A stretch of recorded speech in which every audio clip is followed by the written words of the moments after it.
everyone. If you don't know who I am, well then you could call me Ari, and today, as always, I am joined by my good friend Emma. Please say hello. What's up, you guys? It's been a while. Yep. Technical difficulties is a bitch. Very much so. But as you can tell by the title, today is something different. Today is something new. This is the Two Dorks Talk Coffee Break. This is basically going to be a new kind of occasional break from what we usually do on Two Dorks Talk, because with the podcast, each episode usually covers one topic, whether it's discussions on a new season of a show we like, or just something going on in the world like the YouTube is Fucked podcast, the Marvel cast, things like that. But Coffee Break is basically us just kind of taking a break, discussing multiple topics that we found interesting that is currently happening in the world. And Emma and I have chosen a few that we would like to talk about, and we're going to alternate between them and discuss them. And you can always join in on the discussion in the comments below, or by tagging us on Twitter or Tumblr. Yeah, so what did you find, Ari?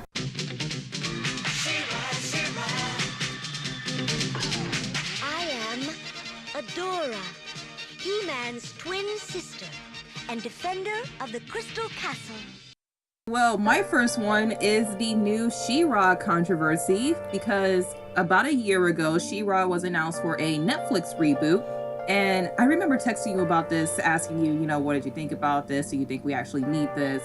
Because I was never a fan of She-Ra or He-Man growing up. I never really touched them. I knew what they were, but I never bothered watching them. So a She-Ra reboot, I kind of say do it, because those TV shows were made just to sell toys, and today they have a lot of nostalgic value. So you can redo it and update it and make it better for the modern age. And we have no news on what the show is, what it's going to be about. We just know it's going to release later this year, but there was a leaked image of her new character design, and a lot of people really got ups in arms, on both sides of the argument, because on the side that I usually side with, which are usually a bunch of comic book fans, they dislike the character design because they say it isn't feminine enough. And people who enjoy the character design, they are reacting against the people that I side with, saying, you're gross, you're pedophiles, grown-ass man hating on a character design, this is disgusting, fuck you. And keep in mind, I usually side with the people who say that the design isn't feminine enough, but I really like the character design. I think it looks pretty cute. And Emma, have you seen the character design? I did see the new character design, and honestly, I'm not a big fan of the art style. Yeah, because there's actually two images. There's the screenshot from one of the fight scenes, and then there's some official art from one of the people who worked on the show that I think is much better. Yeah, I'll agree to that.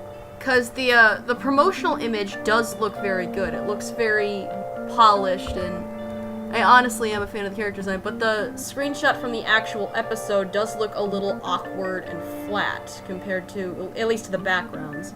But as far as the actual design of giving her less of a chest and more covered up clothing, and even she has a frickin' skirt. That's not really what I have an issue with. It's really just the actual, it's like a weird hybrid of modern Steven Universe style cartoons and American anime cartoons. It just looks kind of awkward. That's what I was thinking too, because I said, when I first saw the image, I said, I like the style because it's different from what I'm usually used to seeing, because you have that whole argument that the Kel art style is taking over, every cartoon looks the same, blah, blah, blah. And the art style for this new She-Ra cartoon, again, I like it because it's different, but it does look a little awkward to me. And I can't exactly credit it to be a Netflix cartoon, because there's animated shows on Netflix that look kind of good or kind of fugly. But from what I've seen from this show, the promotional art looks good,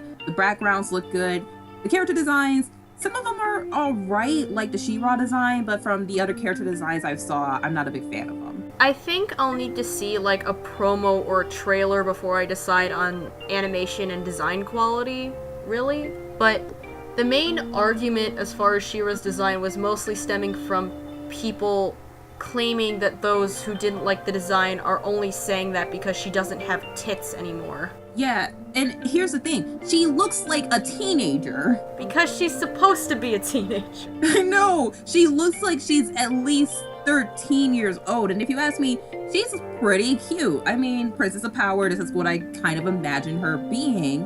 And I just absolutely cannot stand both sides of the argument, because the fucking fat middle-aged men are going, we don't like this character design because it isn't feminine enough. And as someone who usually sides with this argument, I can see where they're coming from, because in the world of comic books and animation, we are getting less and less feminine characters, and it is really annoying because all of these feminine characters that used to be just the most gorgeous fucking women in the world now look like men. So I can see where they get this argument from, because they're tired of it. But you have all women are queens over here going, fuck you, you're gross, you're pedophiles, how dare you sexualize a young girl. And for both sides, I'm like, can y'all just shut the fuck up and follow the example of the artists here who are drawing fan art of the character? And can you all please shut the fuck up, because we haven't seen anything about the show yet. This is just a leaked screenshot. Can you at least wait to judge the show when it comes out? I think I fall onto the Miss Keen argument kind of thing, like with the Powerpuff Girls reboot, how they just pretty much chopped off her boobs. Oh yeah, because that was... if we keep emphasizing this sort of thing, it's really only going to become more of an issue, instead of just saying, oh look, there's a matured female character, that's okay, nothing is wrong here. There can be clothed boobs somewhere. But at the same time, there are some people that are making the argument just because they want spank bank material, and that's disgusting. I usually side with one side during this argument, because I'm also sick of the masculization of female characters. I mean, every time I look at Squirrel Girl and Captain Marvel, I just want to vomit, because they are hideous now, and they are not properly drawn. The character designs are just god-awful. But when it comes to She-Ra, I just think that this is just on so many fucking levels on bullshit, and I just hate both sides of this argument. I wish they would all shut the fuck up. I hate this argument so much because there is no fucking evidence to go off on. Because the show isn't out yet. We don't have any news about what the show is going to be. It's just a leaked image of a character design for a character who looks like she's fucking 13. Both sides of this argument are way too extreme to actually have a valid point. There's nothing to go off on it. There's nothing to listen to. There's no evidence. It sounds like just a bunch of petty screaming at this point, from just nerd rage, and I don't know what to call the side that's like, oh, men are pedophiles. I don't know, but it's I just call them aunties at this point, because aunties always use the pedophile argument. So you ready to move on, or you have something else to add? Not really, other than that one person who's on the She-Ra crew that was supporting Voltron aunties, and I kind of want to shoot her. Wait, what? There was a person who was working on Voltron, is now working on She-Ra. On her business Twitter page, she was saying that she doesn't want the Shaladin-like people to gravitate to She-Ra. And I'm just like, fuck you. Wait, what? Yes. Are you serious? She deleted the tweet, but there are screenshots out there. And that's the most unprofessional bullshit I have ever seen. Jesus. I mean, it isn't the first time a person has done this, like a person or an artist who worked on a show. Because I remember an artist who worked on Rugrats did kind of the same thing when they got angry at fan interpretations of characters as adults. But at the same time, every time this fucking happens, it is just, like you said, the most unprofessional bullshit. Your employers can see this, and you're putting just a bad rap on... You're pretty much giving the show bad marketing. So why the hell should you even have a Twitter, much less work there, if you're going to put out that kind of attitude on the internet? I mean, maybe she thinks that she can get away with it, because God knows, a shit ton of people currently working at Marvel are constantly going after fans and blocking them and saying, oh, fuck you, I'm right, you're wrong, because I actually created the character, when in reality, they didn't create shit. They're just interpreting a character that we love and be just, oh, I hate the new Marvel characters, but I don't want to get in on that now. I already talked about this in the Marvel cast. How about we move on? Yeah, you have a topic, you go. But the messages are breaking. This is Katie Holt, Paladin of the Green Voltron Lion, broadcasting to Earth. Does anyone copy? Over. no one has seen you since your fight with Lotor. So everyone that was helping us thinks we're dead. Alright, let's get on from negative Netflix bullshit to positive Netflix bullshit, because we got some very, very good news right now. So... Oh my god, your screaming sounds demonic through, the shitty Discord audio quality. I'm sorry! I tried to contain myself and now I'm just like, Chill, grab a pillow so I can actually talk about this, so... Hey, at least you have a fucking body pillow! I have two, technically, I just have a tinier one. So, San Diego Comic-Con was last weekend from when we're recording this, and on Friday there was a big Voltron Legendary Defender panel where they were going to show off the first episode of Season 7 and a bunch of other shit, and one of the things that they confirmed is that main character Golden Boy, Takashi Shirogane, is gay as fuck. I want to be a paladin again. The rumor come out. Does Takashi Shirogane is gay?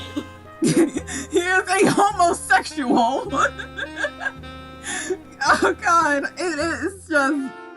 I haven't been looking at everything in detail because I want to avoid spoilers for this first episode that came out.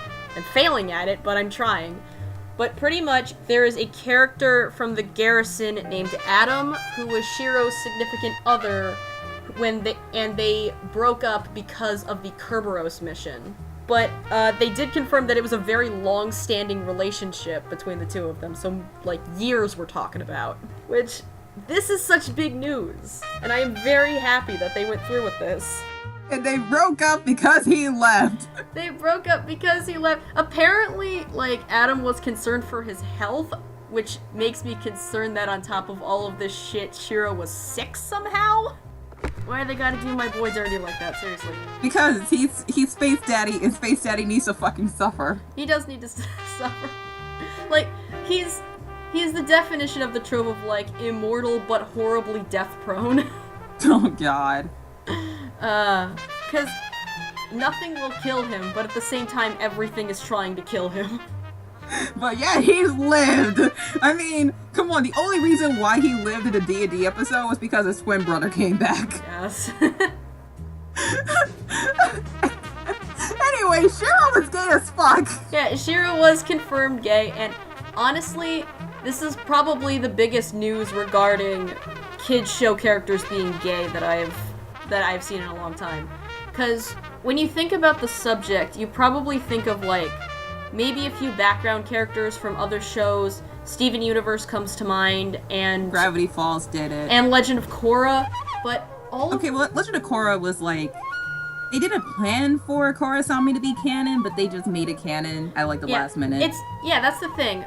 With all of those, there's generally a lot of leniency. We're they're kinda, but not really. But no, this was, flat out intentional from the beginning. Here's the thing. The Korrasami thing was just on a whim on Twitter, and it was never supposed to be that way in canon. The Steven Universe thing, they're rocks.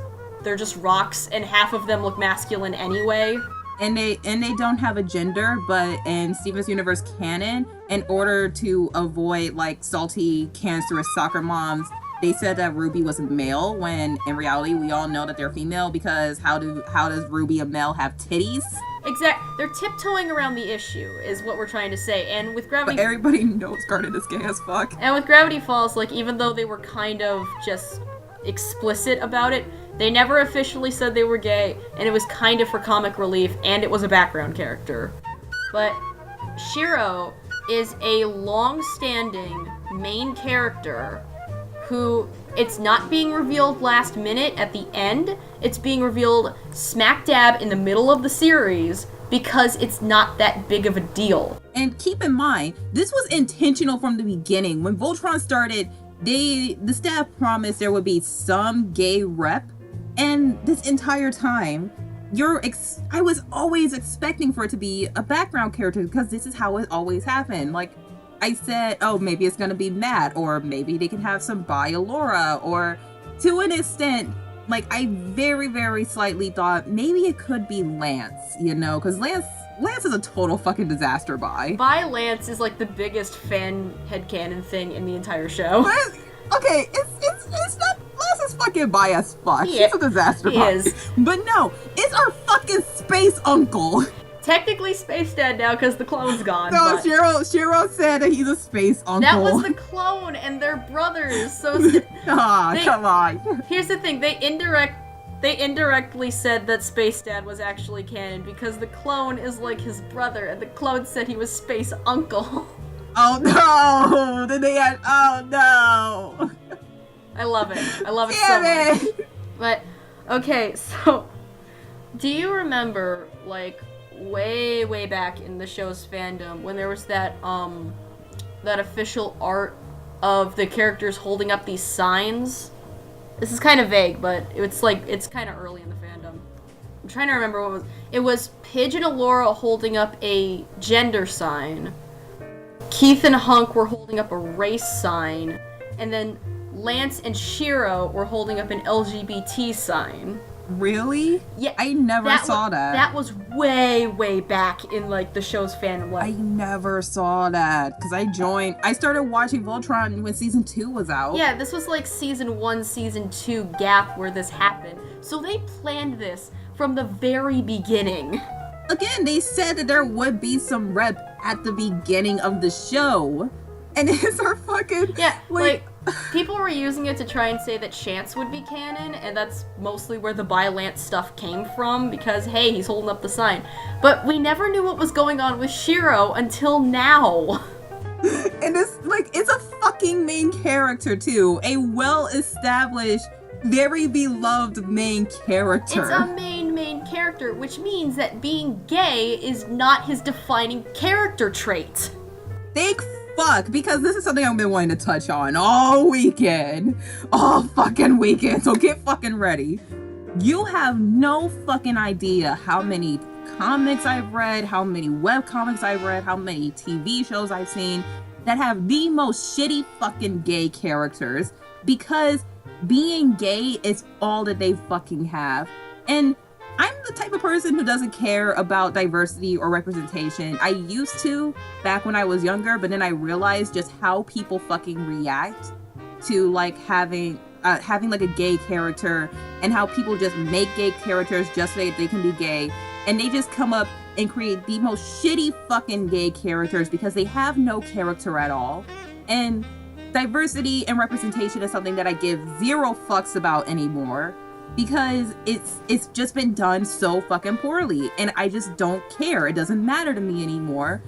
But hearing this, I'm not going to say it gave me a sense of pride, but it more or less gave me a sense of accomplishment. Not like as a lesbian or anything, but because finally, at long last, we have a well-written gay character that isn't here for some agenda, that isn't here to be the diversity character. He's well-written, well-established, and him being gay doesn't fucking matter. And I just thank fucking God. Thank God he exists to show people, hey, you want to make a gay character?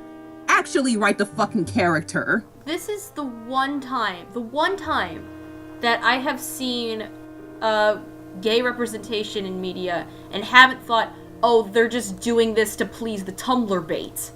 Yeah, exactly.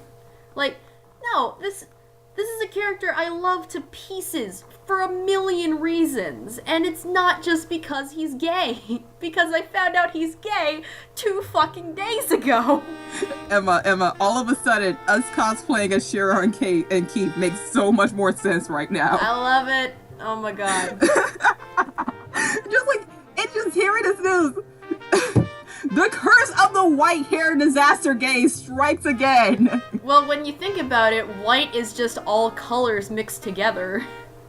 Oh, fuck, you ain't right. You right, fam. You ain't wrong. Because God knows, to let you guys in on a little inside joke that Emma and I have, Emma falls in love with white-haired anime boys.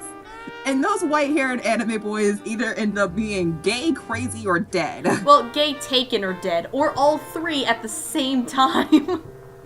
I would say looks over at Victor Nikiforov, but thankfully he is happy and alive and getting a movie. Yep. But he is taken. I'm still worried about him, though. He'll be fine. Like, it's a prequel movie. He'll be fine. Okay, but season 2. Okay, yeah, season 2. Fuck. I'm just a little mad this movie's a prequel because I wanted a fucking wedding already. You'll get the wedding next year, for fuck's sake. I want it now! God damn. Okay. Anyway, going back to Shiro, again, this was intentional from the start.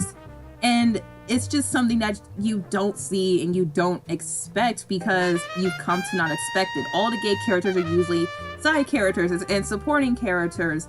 And like we said earlier, you've seen this in Gravity Falls and it was comic relief. You've seen it with Korosami and that was Last Minute. Steven's universe has Garnet, who is like major gay. Like her entire existence is because her two gems that formed her are gay. And Pearl is also a disaster gay who fell in love with another woman because she looks like Rose Quartz.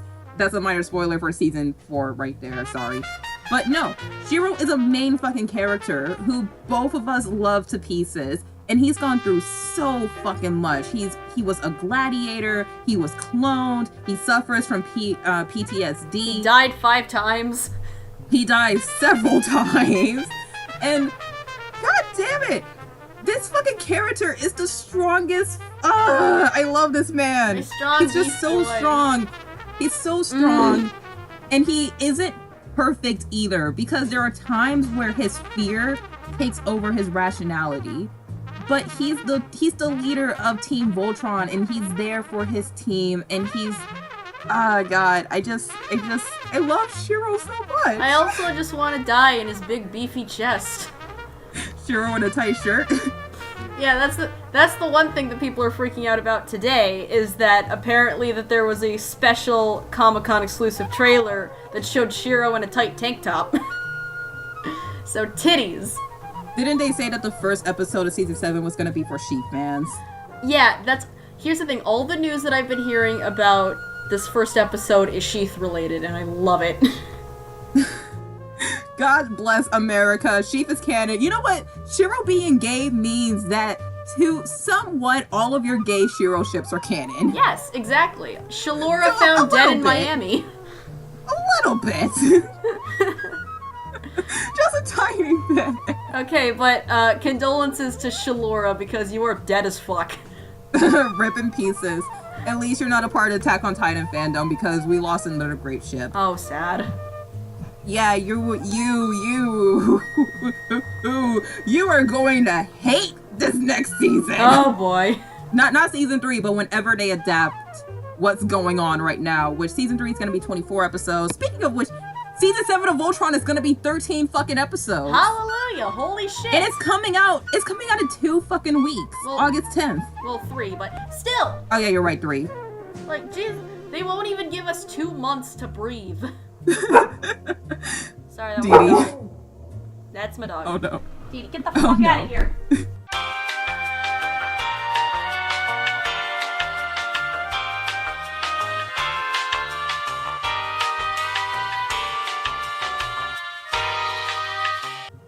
Anyway, yeah, you're right. Like, they won't even, like, let us have 2 months to breathe because what did we say at the end of season 6? Oh, I hope they go back to Earth and has a break and they see their family. Fuck you, Earth is dead. Fuck you, Sendek. Also, he can fucking teleport with his wolf. I love that headcanon is true. Apparently, this wolf's name is so important that it cannot be spoiled. I'm very curious. Very curious. I swear to God, $5 says he named the wolf after his dad. Yes. That's what I'm going for. But pretty much, next 2 seasons are going to be 13 episodes. Season 7 is airing in 3 weeks. We have confirmed disaster gay Takashi Shirogane. Another reason why you should never fall in love with white-haired anime boys. And shit, what did I want to talk about? There was something else. Fuck. Invader Zim? Oh, no. There was another thing Voltron related. I'll get to that later, but... We'll get to that. I just remember seeing a fucking post that was like a compilation of every time Bex was talking about wanting representation in the show, and then Josh just grinning like an asshole. You better send that to me. I gotta find it somewhere. God damn. And the staff is having a ball with all of this. Yeah, Josh, when Shiro and Voltron was trending on Twitter, Josh said, let's let Shiro have his moment, but he was also like very thankful for the reaction and just how much positivity and love was coming out of the news that Shiro, a main fucking established character that everyone loves to pieces, is gay as fuck. Also, who the fuck is Adam? Adam is quite polarizing in the fandom right now. I don't have all the details, but apparently it's his fault they broke up. Yeah, because you're leaving Earth to go with the Hulk, so I don't know if I'm going to see you again, let's break up. Which I can understand why that happened. And yeah, as someone who's a part of a long distance relationship, whenever I hear something like that, it's like, you should have had more faith in him, buddy. But at the same time, it's like, God, I just want to see him. I just want to see him. I know who he is, but I just want to see his face. He was in the preview episode, so people have actually seen his face, but I am not looking up clips. I refuse. Yeah, neither am I. Fuck that. I'm waiting for August 10th. I've seen some fan art, and he looks like a hybrid of Matt and Lance. He actually looks like kind of a sweet boy. Yeah, I did see some art, and I was like, oh, is that Adam? But at the same time, I'm like, oh, wait, I hope that is Adam. Because I just want to see him in the episode. So, Coley did a video on it. Also, I want to talk about just how significant this was, because when a season releases on Voltron or a trailer, it's usually like trending for a day on Tumblr. Shiro came out and was #1 for 3 days. Jesus Christ! And I think it's still on the trending board. I think it's still at 8 or something. Okay, hang on. I'm looking on Tumblr right now because the past few days, Gay Shiro has just invaded my timeline. And there's been such good art because the all-white hair works so well for it. Oh my god. I don't see Shiro on Tumblr. Damn it. Sorry. Voltron was trending for a long time, though. I made a joke that, a season coming out is less important than Shiro coming out. I mean, you ain't wrong, though. But no, there's been, so much art and just so much hype, and Jesus Christ, Voltron has just... Oh my god. Y'all motherfuckers are hype as fuck! For once, there's been positivity in this goddamn fandom. Thank fucking God. All thanks to our Space Daddy being gay. Space Daddy is the fucking best. I love Space Dad. Space Dad has single-handedly saved this fan base. Look, now my fucking priority to revamp my Shiro cosplay is just top fucking tier right now. Yes. Make it gayer. Alright, well, are we ready to move on from some positivity to some salt? Oh boy. Pour it on, baby. Good morning. We're going to start this morning by talking about a free online game after police and a coroner have warned about the risks of it to children. It's called Doki Doki Literature Club, and it starts like a dating game set in a high school and features a group of animated girls in a book club. This is one I've been wanting to talk about for a few weeks now, and I want to make this fast so we can get to some more good news.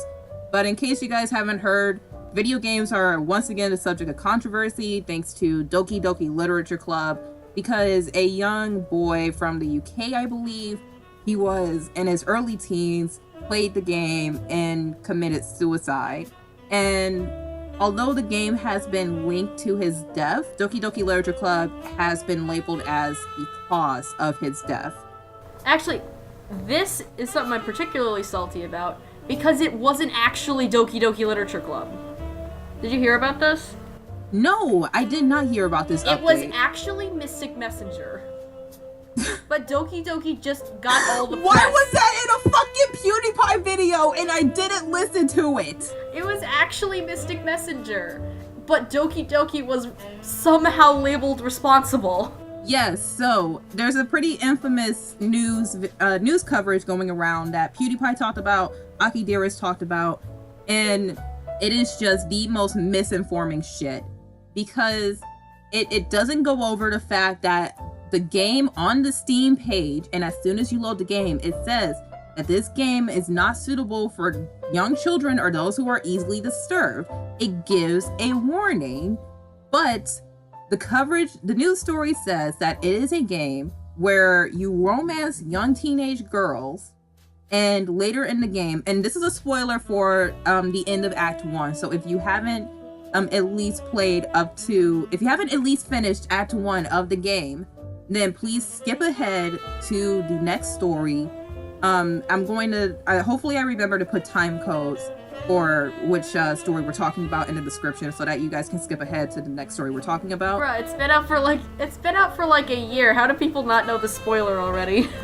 Yeah, but like, I only recently played the game. My girlfriend's currently playing the game, and she might listen to this podcast. So if you haven't at least finished Act 1 of DDLC, then please skip ahead.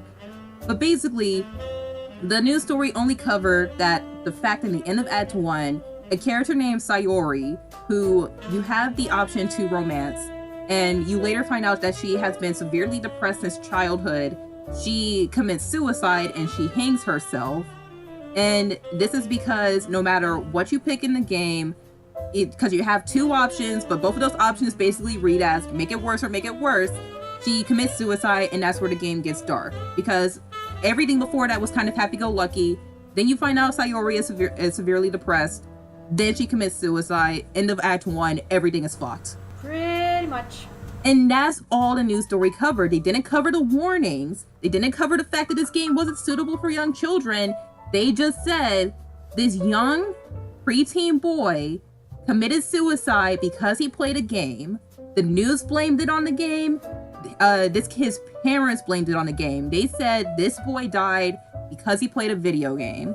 And they said cause of death, the reason why, that was it. They didn't say that this boy was probably mentally ill.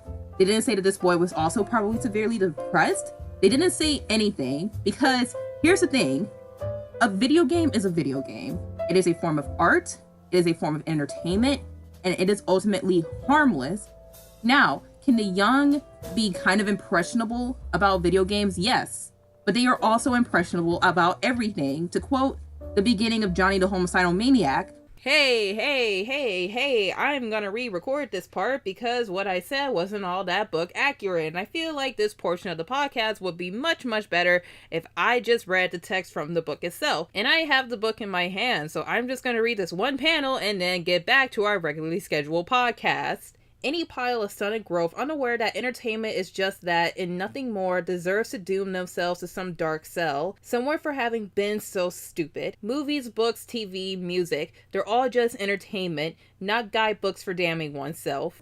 But this harmless fucking video game, this piece of art and entertainment, was not the reason why he died. There are more than one reasons why this kid could have died. And if him playing the video game was what made him go, I'm going to kill myself, then I don't know. That really sucks that this young kid took his life. But the reason why I'm so angry about this story is because you're adding more fuel to the fire.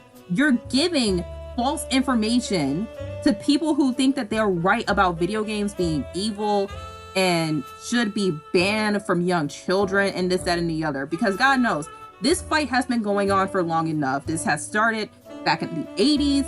We've had political figures saying video games should be banned. Nobody should play video games. Video games should be like entertainment or whatever.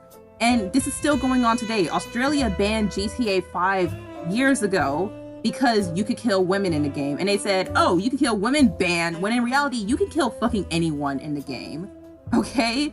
There's been titty games on Steam.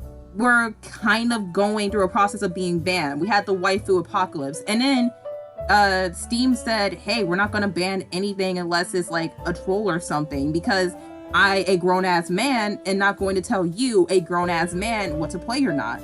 So you have this news story telling parents, telling people who think that video games are evil, giving them more misinformation, adding fuel to this fire, this unnecessary fight that's been going on for decades. And they're just gonna take this information and say, I'm right, you're wrong, because I don't fucking play video games, but this news story said that a kid died because he played a video game, so fuck you, I'm right. When in reality, it's just,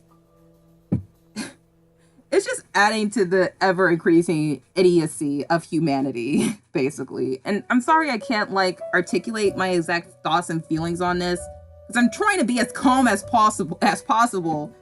But I'm just so fucking pissed about this story, man. Like, I feel so bad for this kid and the family of this kid. But all of the reasons that they're giving about why this boy died is just the most demeaning fucking shit. Not only to the boy, but to everyone else out there who's suffering from depression, who's thinking about committing suicide, who's self-harming. They're not saying this boy died because he was mentally unwell. They're not saying that this boy died because he was depressed. They're not saying that this boy died because this, that, or the other. They're saying this boy died because he played a fucking video game. Mm-hmm. And fuck you for that, okay? That is just the biggest fucking slap in the face to not only victims of suicide, victims of depression, and gamers, but to this young man who took his life. And you're not addressing the real reasons why he did it. So fuck you and fuck anybody who believes that. Okay? Yeah.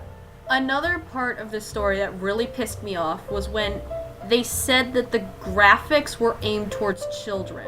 Oh my god, they did say that. As in the anime graphics, in which the majority of anime does contain violent or sexual content. Okay, this shit's not for children. Just because it's animated does not mean it's for children. You need to look at labels, you need to look at warnings, you need to look at ratings. You need to actually do your research before you decide that something is automatically suitable for children or is trying to manipulate people into being suitable for children. This is why nobody listens to the mainstream media anymore, because it is just the most ill-researched, biased shit that's just... Honestly, the more and more I look at the mainstream media, the more and more I think that they're trying to turn people against each other, because they don't put in the work, the hours of research that is properly needed in order to conduct a proper news story. And they just put out slop like this that we know is not true. And by we, I mean the people who actually know what the fuck they're talking about, because they actually played the game and they actually did the research. But the fucking parents out there, they're going, oh, I'm right, video games are evil, my kid will never play a video game in my house ever again. And look, guys, we know this is old news, but at the same time, it's just something that I just really wanted to talk about, because I'm just so infuriated by this. And I can't stand stories like this. It has no place today. This has just been a decade-long battle that is unfortunately still raging on because people don't want to do their fucking research. Yeah, like, here's the thing. So what if it's old news? Because this is still something that needs to be addressed and talked about. That this kind of media, video games, cartoons, whatever, is never inherently evil. You just need to do your goddamn research. Yeah, video games aren't out to kill you. Books aren't out to kill you. TV shows, movies, music, whatever. They are works of art. They are here to entertain. They are harmless forms of media. Don't try to demonize art. You wanna move on? Yeah, please. Let's move on to lighter news before we get to even more nerd salt. People of Earth, did you really think you'd seen the last of me? Don't you know an invader never stops until their mission is complete? I've been watching you, waiting, and soon your world will be mine! No, Kerr, I'm being serious. But I like your voice. It's funny. Okay, so how about we talk about a company that has given us salt and good news at the same time? Nickelodeon. Nick. Rugrats getting a reboot. God fucking damn it. But hey, Invader Zim. Hell yeah. So, more Comic-Con news is that a teaser finally dropped for that Invader Zim movie that got teased, what was it, 2 years ago? Or like, no, it was last year. It was last April. They teased this movie, and I looked it over. they seem to be basing it on the first few issues of the comic that came out a few years back. And oh, really? That shit was funny, so I am totally down for that. The animation doesn't look as smooth as it used to be, but the new designs are polished. It's very colorful. It still captures just the magic of the show, and I am so excited. Yeah, you and me both. Like you said about the animation is what has me rather nervous because it looks very stiff. And the animation for Invader Zim, it was very smooth, very fluid. But the character designs, I couldn't help but notice how updated these character designs are, especially with Dib, who looks the most different from his early 2000s counterpart. Yeah, Dib and Gaz got massive redesigns in the comic, but here's the thing. These are exact rips from the comic. They're just really different from the original show. Okay, so in other words, I need to hurry up and read the comic. I fell behind a while back. I just need to read it. I have like 10 of the issues or something. Okay, so how would you describe the comic without kind of giving away what it's going to be about, the movie is going to be about? It's pretty much, it does carry a lot of the same tone of the original show, but it is a little bit more random humor. But it does still carry like the darker elements and stuff like that, and the crazy reaction. Oh god.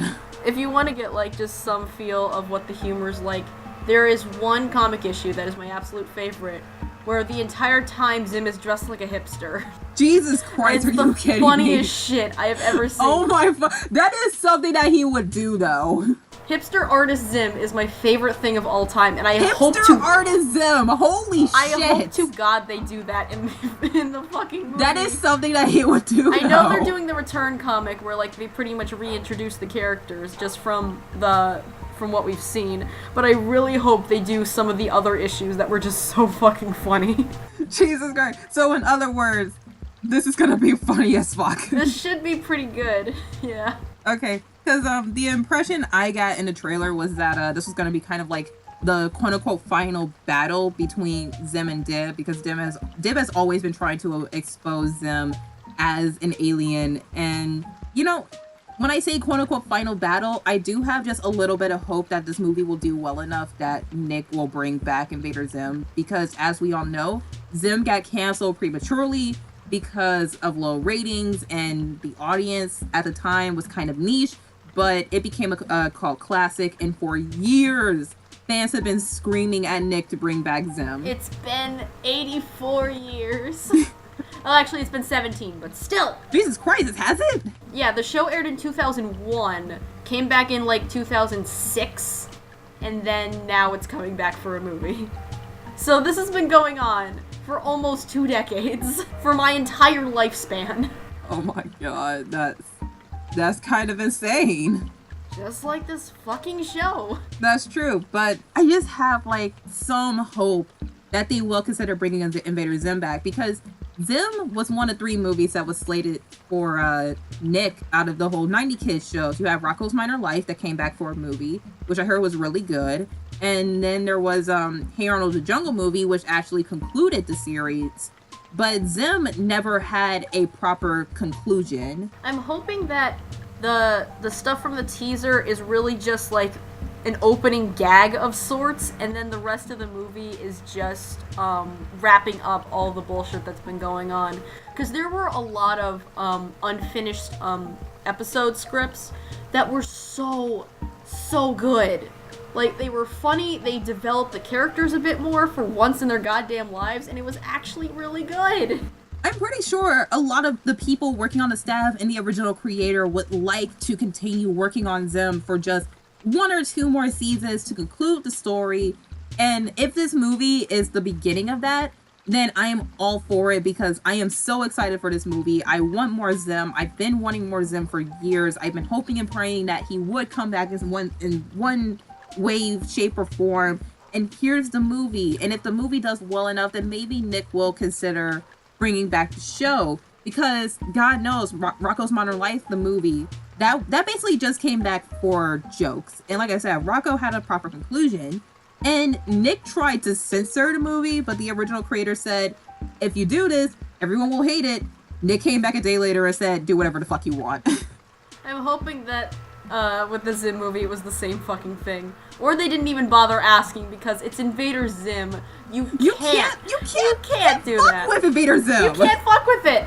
Like I remember the one time they tried, they still did really badly. Like the few times they have tried, they've added like one or two like images or audio clips just to say like, just as a joke, like, he's okay, folks. He didn't horribly die. But we all know he horribly died. You know, I remember this one time Alex Hirsch, he fucked with the Disney censors and the party episode of Gravity Falls where they were handing out flyers. It's weird the things you will win and the things you'll lose, and sometimes it makes no sense. We had an episode where they have a Dipper gets a flyer from Wendy for a Halloween party, and it said on it like, Halloween party, bottles will be spun, no photos better wind up online, and they're like, bottles will be spun, spin the bottle reference.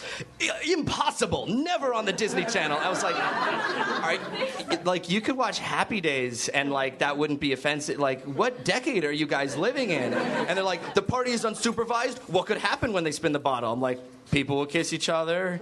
I don't know. And they're like, you've got to change that. So like I fought them, and I was watching episodes of like Austin and Ally, like there's got to be a spin the bottle reference. I can call them on. And like finally, like it was after like 5 emails, they were like, we're not budging. We budged before, this is the last straw. So I was like, okay, replace bottles will be spun with not S&P approved. I was just basically being a dick at that point. And they were like, our audience won't understand that reference. I'm like, yeah, but is it like against the rules? And they're like, not S&P approved, has been approved by S&P. Like, kind of looking back on it, regular show also got away with some shit as well. A lot of shows got away with a lot of dark shit, honestly. Which is why it's dumb to censor them over that kind of petty shit. Yeah, like, even shows back in the 90s, like, shows got away with some dark shit once or twice. I remember there was an episode of Chippendale Rescue Rangers where they talked about the cults, one that drunk the Kool-Aid. Yeah, and that didn't happen so often, but it was after the 2000s when creators got more freedom that they were able to fuck around a bit more, and a big example of that is Invader Zim. And you see it more today. Like, there's episodes of Steven's Universe that I watch, and also episodes of Gravity Falls where I'm just wondering how the fuck Rebecca Sugar and Alex Hirsch came up with this shit and got away with it, because there was some pure fucking nightmare fuel. How did you get away with Bill's entire character? I know! Like, there was some pure fucking nightmare fuel in those shows. But today, cartoons and animation is, although it's primarily geared towards children, there's a shit ton of adults and people our age who are really passionate about this kind of stuff. Like, going back to regular show was primarily geared towards teenage audiences, and they had quite a few dirty jokes in that show. There was like a joke about balls dropping. Nice. Didn't they say pissed in one episode? I think they did. Yeah, they said you pissed me off at some point. I think they did, but that show was geared more towards teenage audiences, and they got away with a ton of stuff. I mean, Emma, they got away with advertising their own fucking Blu-ray set. Bravo. Like, any other fucking show could do this and it would be annoying as fuck, but this is fucking regular show. We were talking about Invader Zim. I mean, to be honest, that kind of did align with what Invader Zim was doing. Invader Zim was my childhood, and this love has been rekindled because of this teaser. I am so excited, and I cannot wait to get more info on this shit. I'm begging you, don't fuck up. Don't Bring fuck it up, back. man. Don't fuck up. Bring it back, you please. Have your good, your very special black sheep of the family has been doing so well over the last 2 decades. Stop fucking up. Don't fuck up. I mean, come on. Nick, you do remember what the fuck this guy did before Invader Zim?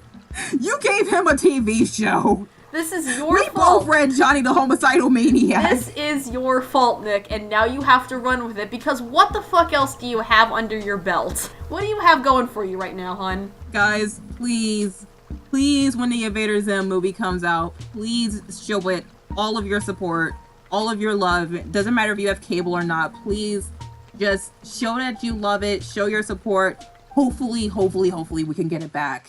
I just hope and pray we can get it back. And I want to point out a little something else. If you want to rekindle your love just a little bit, but you also want a little something new, there are some old-ass script readings from the various Invader Zim conventions that are a ton of fun to watch, and they dive into the fact that like some of the episodes that didn't get released from the second season, because it was pretty much chopped in half, had really, really good plots and like actual backstory on these characters. So if you want to know some of that, go onto YouTube, try and find some of that stuff from pretty much just type in Invader Con script reading and see what you can find.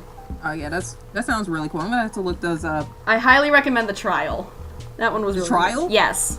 Okay, Zim, your time has come. Prepare yourself for all you deserve. Zim's restraints detach. His blinders remove themselves. He looks around, notices the crowd behind him, and the images of his face and the name that are displayed on huge floating monitors. Hey! A surprise party! Is that what this is all about? I was wondering why I was beaten up and transported from Earth to this place. A party for Zim! Alright, I'm probably gonna have to like find that and put it as a bumper. I'm gonna make a note of that right now. But since we're on the topic of Nick, do you want to talk about the fucking Rugrats reboot? Yep.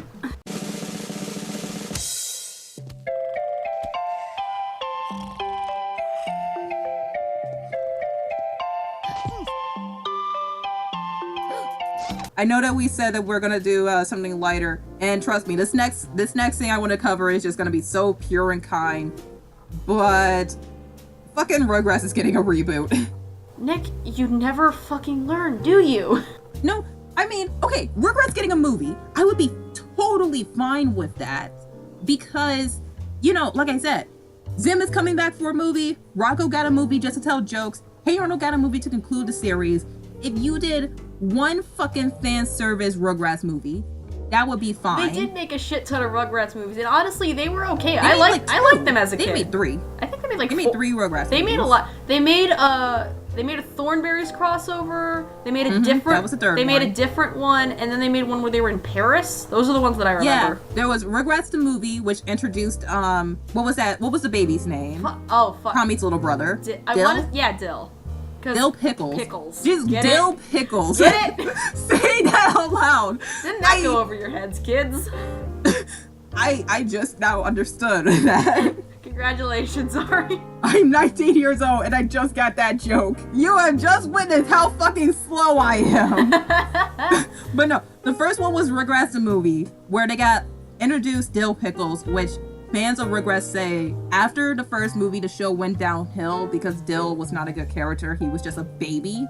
Out of all of these toddlers, he was the baby and he was annoying. And then the second one, they went to Paris, where Chucky, he wished he had a mom because his mom died, and he ended up getting a new mommy at the end, and that was the introduction of Kimmy. And the third one was with the Wild Thornberrys, which everybody agrees is the worst fucking Rugrats movie. Yep. So Rugrats is coming back not only for a movie but an entirely rebooted TV show, kids. Which this would usually just garner its normal amount of fandom rage, but the problem is this shit's gonna be 3D CGI. Are you fucking kidding me? That's the main issue that people are having with this reboot. Oh no. Is it's gonna be CG. Just this news makes me a little happy that we didn't do the reboot apocalypse yet. Yes, this is gonna be so much fun. Oh yeah, cause here's what I have to say about the Rugrats reboot. If nostalgia wasn't so hot right now, if the 80s and 90s weren't so popular right now at this moment, I wouldn't have a problem with the Rugrats reboot. But with so many reboots coming out that are just the most cash grab pieces of shit, just humongous slaps in the faces of fans, to fans of these original shows, I have no faith. I don't trust it because Hollywood made me not trust reboots anymore. I mean, we all saw Teen Titans Go. We are all disgusted by Powerpuff Girls 2016. We all saw the second Thundercats reboot. Oh my god, don't remind me, because I love Thundercats. I love Thundercats so much. Please end me now. Just stab me in the stomach with Lionel's sword. Oh my god, fuck you Cartoon Network for taking up Chima and not working on season 2 with Thundercats 2010. Fuck you. Anyway. Moving on. If this reboot came out under different circumstances, I would be fine with it because of the point of reboots and remakes is to update the story for a new generation. Kids today don't know what Rugrats is. You wanna know who remembers Rugrats? 90s kids, early 2000s kids, people like Emma and I who grew up with it. That's who remembers Rugrats. And Kids today have no idea what Rugrats is. So if you were bringing it back for a new generation, for a new audience, that would be fine. But with how the current state of the industry is, I have nothing but huge problems for this because it is just another fucking reboot. And right now, it's like, hey, you can either go down the road of Teen Titans Go and Powerpuff Girls 2016 or DuckTales 2017. And I have so little faith that it's going to go down the DuckTales road. I think the only thing that would save it for me is that if it actually turned out to be the Rugrats Theory creepypasta instead. Oh my god. Oh, that's a callback. The number one thing that you can do, like the first thing that you can do in order to majorly fuck up, is if you don't get most of the voice actors back. Okay, I've been looking into some of this. I think they are getting the voice actors back. You fucking better. Yeah, the issues that they're mainly running into is that it's gonna be CG and that's gonna look probably really bad. Was there any footage of it shown yet? No, it's only been rumors, but there has been I think there's been info from from the voice actors on Twitter that they're coming back for one reason or another. Okay, because I follow Tara Strong and I haven't seen anything from her about coming back, but they better fucking bring back Tara Strong because God knows, after that fucking Powerpuff Girls shit. Give it to Tara. Tara deserves it after the kind of shit that happened with Powerpuff Girls. How many times recording this podcast have we said, love your voice actors? Voice actors deserve this kind of love and respect because they're not as recognized or as famous as real actors, but they are such sweet, genuine people, okay? Love your voice actors, respect your voice actors, stop blaming them for bullshit that the writers do or the studio does. They're just doing their jobs and giving the voices to the characters that you love. I mean, like, okay, have you ever seen the Netflix documentary, The Toys That Made Us? I did not, but I was actually been curious about that one. I rather enjoy it, but the biggest problem I have with the documentary is that they never go into the voice actors. And these are the people that voice the characters, that made these characters, and they do not acknowledge them one bit. They acknowledge the TV shows, but they never acknowledge the voice actors. Just absolute tragedy. I know, right? Everyone go out right now during this podcast and just send love to your voice actors on Twitter. Just do it right now. J. Michael Tatum followed my bitch ass, so please do it. Exactly. I would do it, but I don't have Twitter. Love your voice actors, respect your voice actors. So, yeah, with this Rugrats thing, I really don't think it's gonna be good at all. I think it's just gonna be another cash grab. I don't think they're gonna, really put in the respect that the show deserves because it's Nick, and Nick has a standard, and a big part of that standard is to glorify SpongeBob, and they are jumping on the nostalgia train as well, but at least the movies that were produced by them jumping on that nostalgia train was good. But a large part of that is because they have people who worked on it that was passionate about it. The creators were passionate about working on those things. The Rugrats reboot? I don't know, man. I need to see more information, but right now, I'm just like holding up a major stop sign. Yeah, me too. Well, with that being said, do you have anything else to say at, or do you want to move on? Let's move on then. All right, I got a good story here. Oh yeah, what you got? Won't you be my neighbor? Well, I suppose it's an invitation. It's an invitation for somebody to be close to you. The greatest thing that we can do is to help somebody know that they're loved and capable of loving. Won't you please, please won't you be my neighbor? So, I saw the Mr. Rogers documentary, Won't You Be My Neighbor? And it was the purest, the nicest fucking thing I have ever seen in my life. I haven't seen a lot of movies this year, but this movie quickly became my favorite movie of the year. And the documentary basically goes over Mr. Rogers, not exactly his life, but his creative process in making the show and what made the show such a success, with him and his passion and his love for children behind it, and how it survived throughout so many years. And what the documentary did is they got people that worked with him, his wife, his children, his co-workers, and they talked about Fred and just how nice and genuine the man was, which I watched a video that gave me more appreciation for the documentary because apparently Fred Rogers was impossible to interview. And the reason for that is because he didn't like talking about himself. Oh, that's adorable. He wanted to get to know the interviewer instead. That's so pure. Like, what he did was he said, hey, let's take a picture, let's take a picture, let's take a picture. And he would compile all of the pictures, make a scrapbook by himself, send it to the interviewer, and then he would call people, like the interviewers, on their birthdays and say, hey, it's your birthday today, isn't it? And they would catch up. That's so fucking cute. I know. He was just the nicest man in the world. He had a genuine love for children. Apparently while making the documentary, the filmmakers tried to dig up something bad about him, but it turns out Mr. Rogers never did anything wrong in his life. He was just a genuine, wholesome Christian man. Mr. Rogers was never an act for him. He was just being himself. And he just did his best to make a quality TV show for children because he realized how amazing of a tool television was, and he didn't like the way it was being used. So that's why he made Mr. Rogers' Neighborhood. And the documentary also talked about his struggle, his creative struggle making the show, because he didn't know how long he could keep it at the quality that it was at. It talked about some of the controversy around, surrounding him, because to kind of spoil it a little bit, if you don't want to hear the spoiler, you want to skip ahead a few seconds. But Mr. Rogers was a subject of controversy because his main message of the show was, you are special. And the news said Mr. Rogers had entitled a generation of children by telling them that you are special.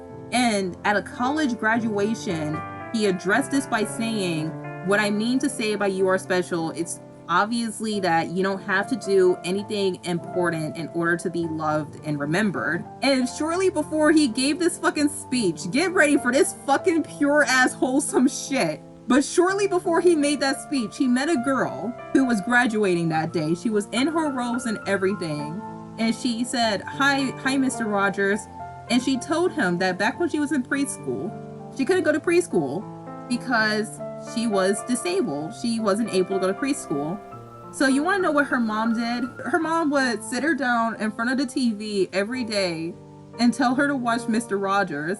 And this girl is crying. Holy and shit. She hugs Fred and she thanks him for her preschool education. Oh my, how can that much purity be just fit into one human being? You want some more pure? Because if you want more pure, I will spoil the end of the documentary right here and now. Yes, I am ready. Okay, so do you remember the character Francois Clemens? He was the black guy who was a singer. Yes, I do. He was gay. And one day he was spotted going to a gay bar, and Fred pulled him aside and said, hey, you can't go to gay bars. You can't tell anyone that you're gay because we're going to lose sponsors. And being a non-profit public broadcasting show, from a man who would fucking self-write and publish and mail out books on how to prepare your kids for school for free, losing a sponsor was going to be the end of the show. But he didn't tell Francois, it's wrong for you to be gay. He just said, please keep this on the DL because we're going to lose sponsors. So Francois got married. His marriage ended horribly because of course that's not how it works. And he continued working on the show. And Francois's main reason for working on the show, he told Fred, I'll do it as long as it doesn't get in the way of my singing career. Fred had a song which basically talked about how everyone is special, the main message of the show. One day after 2 years of singing this song, Francois realizes that Fred was talking to him. And he goes to Fred and he says, were you talking about me? Were you talking to me? And Fred says, yes, I've been talking to you for 2 years and you finally heard it. And he breaks down crying and hugs Fred because Fred was the first person in his life to accept him as a gay man. Ah, so pure! Wait, I'm not done yet.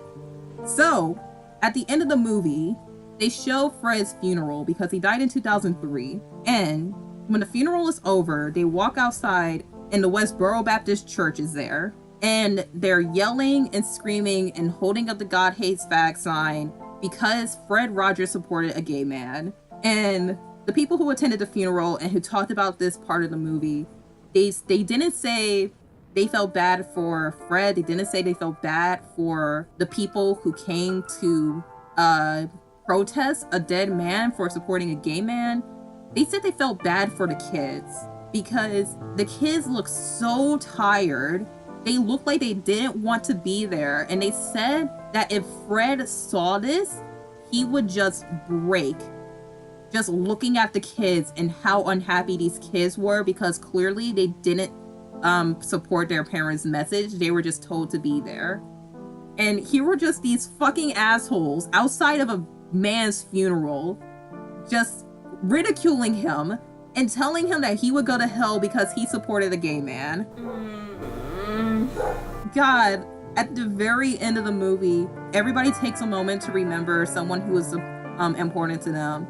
And Francois says Fred because Fred was like a father to him. This is so pure, holy shit. You have to watch this fucking movie. It was like at the end of the movie, my mom, she was sitting next to me. She was crying. And like she had to grab like tissues and wipe her eyes. And like my entire fucking theater was crying. Like you could like hear sniffles and just the sound of tissues and people wiping their eyes. And everybody was just so touched by how genuinely sweet this man was. And honestly, I was on the verge of tears too, but like at the end of the movie, my heart was just fucking melted into a puddle because of how goddamn nice it was. So shortly after this movie came out, which by the way, once you see My Neighbor, it didn't get a wide release. You're gonna have to see it at your local independent art house theater. But shortly after this movie came out, I was watching reviews about the movie.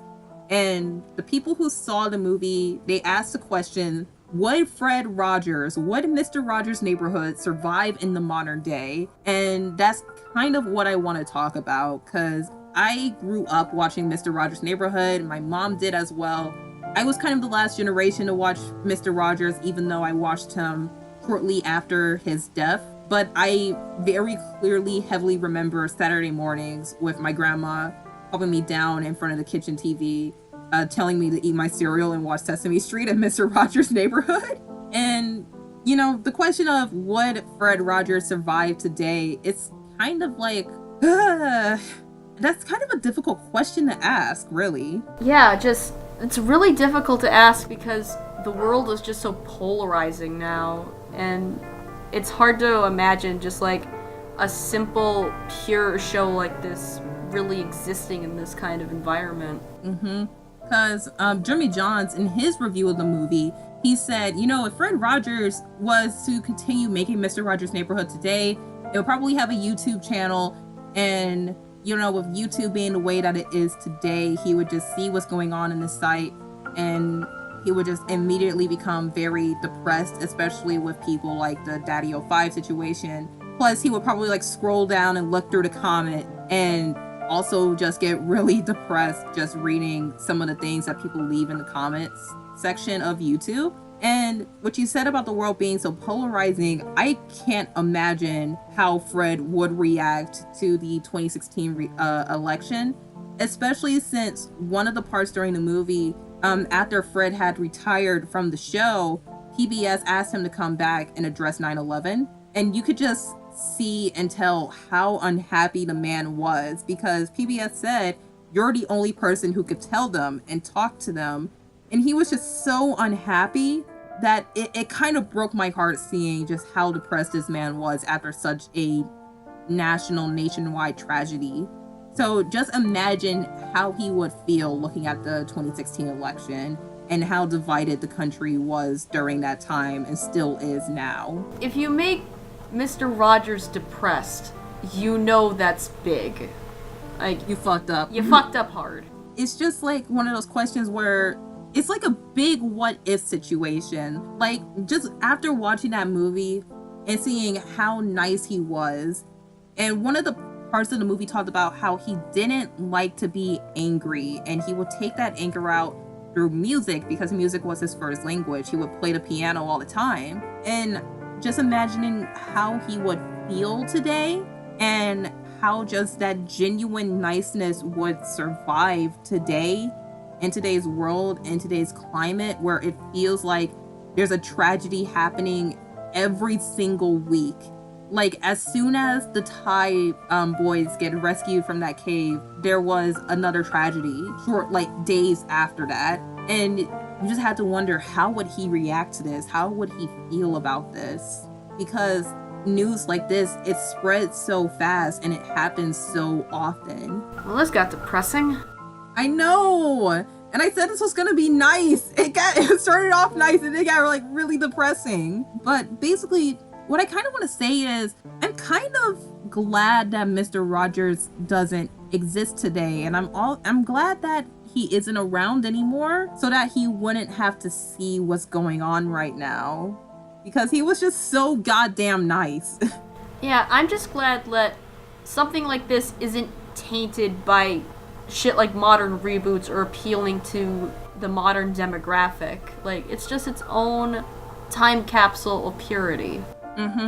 And get this, Mr. Rogers actually ended that show at least 2 to 3 times because he thought that he covered everything that he could, but he came back to cover some more topics. Like, he made originally over 100 or so episodes every day, and then he said, you're going to be able to see these episodes again through reruns.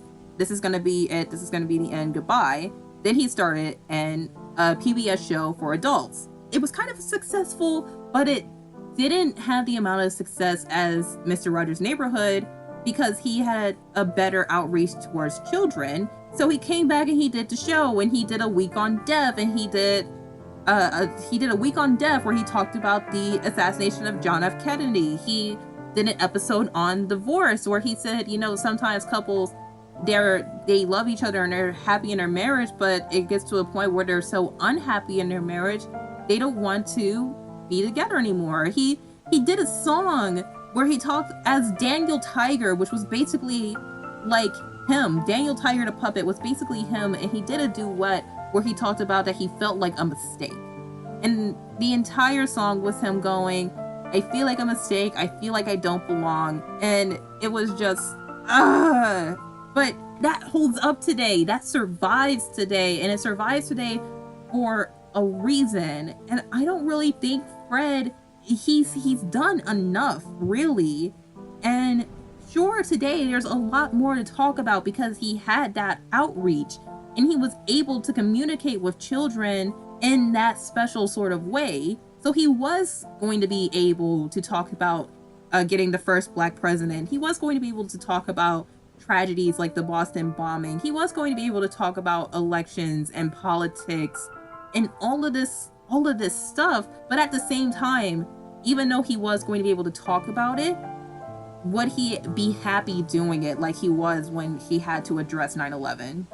He definitely would see it more as a duty rather than a pleasure to talk about these sort of things. And when he made the show, you can tell that, like, whenever there was something big going around, like, there was a time where children were jumping off of the roof with a bedsheet pretending to be Superman, and he addressed it by showing kids a safe way to do that. And he did that with so much care and in a way that he was able to communicate about that because he was unhappy seeing kids hurting themselves, and he did something about it. So it's just, with the way the world is today, yeah, he would be able to continue doing it, but like I said, he would be unhappy doing it, like we both said. So I guess to kind of answer my own question, the world needs Mr. Rogers, because when you see people talk about Mr. Rogers today, it's with nothing but kindness and joy, because you can't talk shit about Mr. Rogers, okay? You are an asshole if you talk shit about Mr. Rogers. You're lying if you talk shit about Mr. Rogers. You are just the biggest prick in the world. You are the biggest prick in the world if you talk about Mr. Rogers. I bet you kicked a few dogs on your way there, didn't you? Oh, you sure as hell did. But yeah, I'm pretty glad that Mr. Rogers is gone, so he wouldn't have to see what everything is like today. I'm sorry. This got like really depressing. The world sucks, but we still have Mr. Rogers' Neighborhood, so moving on. Yeah, before we move on, please go watch it and support Won't You Be My Neighbor. It is a fantastic movie, fantastic documentary. Like I said, it's one of my favorites of the year, and if you're like feeling really down and upset, feel like, you know, you just like need something, just like a reminder that there still is good in the world, please watch the movie. We're getting another Mr. Rogers movie. It's going to be a biopic called You Are My Friend. And hopefully with that biopic, we could get every single episode of Mr. Rogers' Neighborhood on Blu-ray and on Netflix, because god damn it, every single household in America deserves Bob Ross and Mr. Rogers on Blu-ray and on Netflix. Fuck. We already have Bob Ross on Netflix, and it's the most soothing shit. Please. Please. He is on Netflix. He is on YouTube. Where's Mr. Rogers? Mr. Rogers is fucking nowhere to be found. And Hollywood better fix that shit. Because I swear to God, as soon as that Blu-ray drops, I am dropping whatever much it takes. Because I want that goddamn Blu-ray on my shelf. So you ready to move on? Yeah, let's move on. You have bullet immunity! I'm bulletproof. You're dead. Sorry about your window, but you're welcome for not getting robbed. Oh, hey, what's up? I'm a superhero. All right, what do you have? Well, what do we have left in the realm of petty salt bullshit going around? Oh boy, what happened at Comic-Con this weekend? Well, we did get a few Comic-Con trailers, but that's just stuff I care about. Yeah, just... movie trailers, that is. Yeah, some good old movie trailers. Didn't Aquaman dump? Yeah, Aquaman dropped. I didn't watch that one because I didn't care after Justice League. It's gonna be bad. It's gonna be bad. We all know it's gonna be bad. Actually, Emma, I watched the Shazam trailer. Yes. And I have faith that it's going to be decent. What? I know! I just said that about a DC movie. A DC movie is gonna be okay? I have a little bit of faith. I'm not gonna lie, because look, hey, I'm gonna say it right now. I hated Batman v Superman. I hated Man of Steel. I hated Suicide Squad. Justice League was the worst one. See, if it wasn't for Wonder Woman, I would quit every single DC movie. Because Wonder Woman, she was like my childhood hero, Amazon princess, and growing up, I kind of felt like an Amazon, but that's because of my height. Because I was bullied a lot because I was tall, so Wonder Woman was like my hero back then. And if her movie sucked, I would have flat out quit DC forever. But no, Wonder Woman ended up being good, and I'm really excited for the sequel. But the fucking Shazam trailer, I can't believe I'm saying this, but that movie gave me faith that it would be alright. Well, only time will tell, I suppose. Well, the reason why I say it will be alright is because Shazam was another one of those characters that I grew up with as a kid. He has multiple origin stories, multiple passes, and this movie appears to be going back to like the original where he was a foster kid, because there was a few times he was living with grandparents, a few times where he was just a flat out orphan surviving by himself on the streets. But mainly Billy is a foster kid, and that's what this movie appears to be going for. And God, it has it pretty nailed. Like they have the origin down, it appears. But mostly what got me was how Billy acted in the movie as Shazam, because he had like a lot of little funny jokes, a lot of little quips. But the main characteristic that you'll notice about Shazam is that even though he's a grown man, he acts like a child. Because nobody knows that Shazam is a 10-year-old kid with mystical superpowers.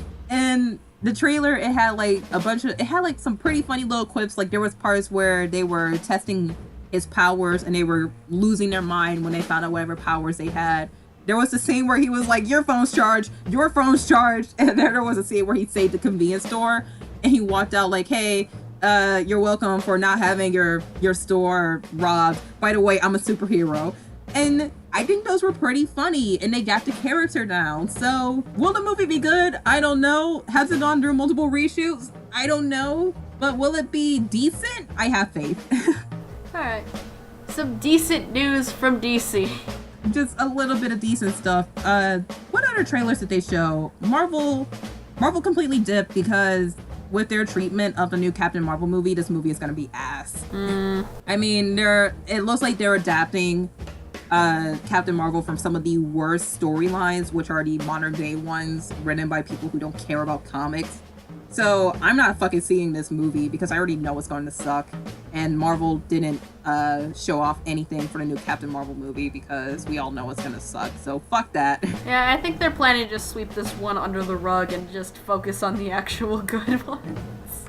Yeah, because, hey, Avengers 4, please and thank you. Ant-Man and the Wasp was also pretty decent. Which, by the way, if you guys haven't seen Ant-Man and the Wasp yet, and if you want to know if it takes place before or after Infinity War, the answer is yes. To both. Well, that makes I'm not gonna lie. That explains everything. The answer is yes to both.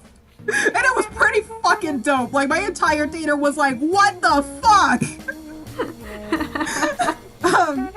Did they show off anything new for Bumblebee?